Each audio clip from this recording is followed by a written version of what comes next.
பண்டைய காலத்தில் வானூர் கடல் தோட்டங்களில் ஒரு வனவிலங்கு காட்டுப்பன்றி சுதந்திரமாக சுற்றித் திரிவது வழக்கம். அவன் சக்தியுடன், ஆர்வத்துடன் சிரஞ்சீவியாக இருந்தான். ஆனால் அவன் கேட்கும் இயல்பும் தோட்டத்தின் அமைதியையும் குலைத்தது. பார்வதியின் அன்பிற்குரியவன் ஆனாலும் வானூர் கடல் தேவர்கள் அதனை பொறுத்து கொள்ள முடியவில்லை. அந்த சமயத்தில் சிவபெருமான் வந்து கோபத்தால் கூறினார், இந்த உயிர் கட்டுப்பாட்டை கற்றுக்கொள்ளவில்லை. அவன் பூமியில் வந்து பாடம் கற்க வேண்டும். சிவனின் குரல் அண்டமான மலைகளைப் போல அதிர்ந்தது.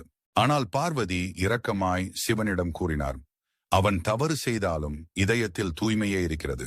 அவன் உயர்ந்த நோக்கத்திற்காக வாழ வேண்டும். சிவபெருமான் அவளின் வார்த்தைகளால் உருகினார். அவனை பூமியில் அனுப்புவதற்கு சம்மதித்தார். அந்த காட்டுப்பன்றி பூமிக்கு இறங்கியது. அவன் இப்போது பஞ்சுர்லி தெய்வம் என்ற பாதுகாக்கும் தெய்வமாக மாறியிருந்தான்.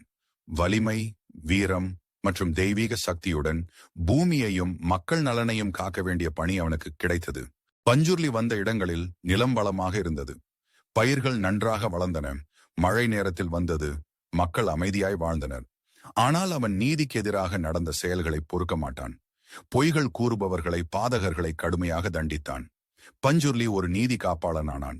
மக்கள் பஞ்சுர்லியை பின்தொடர்ந்து பூத்த கோலம் என்ற ஆன்மீக நிகழ்ச்சியை உருவாக்கினர்.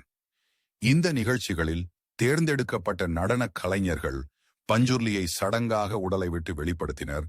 அவரின் ஆசீர்வாதம், நியாயம் மற்றும் அறிவுரைகள் மக்களுக்கு வழங்கப்பட்டன. நிகழ்ச்சியின் இரவுகளில் பஞ்சுர்லி தோன்றினார். தெய்வீகமான, மறக்க முடியாத சக்தியுடன். உடலை தொட்ட நடனக்காரரின் வாயிலாக மக்கள் முன் நியாயம், உண்மை மற்றும் ஆசீர்வாதங்கள் வெளிப்படுத்தப்பட்டன. காலங்கள் கடந்தாலும் பஞ்சுர்லி நிலை கொண்டார். நிலத்தின் காவலர், உண்மையின் பாதுகாவலர், தவறுகளை தண்டிப்பவர். வானூர் கடல் சிறுத்தை முதல் நிலத்தின் நியாய காப்பாளராக மாறிய பஞ்சுர்லி எப்போதும் தன்னுடைய மக்களை கவனித்துக் கொண்டிருக்கிறார்.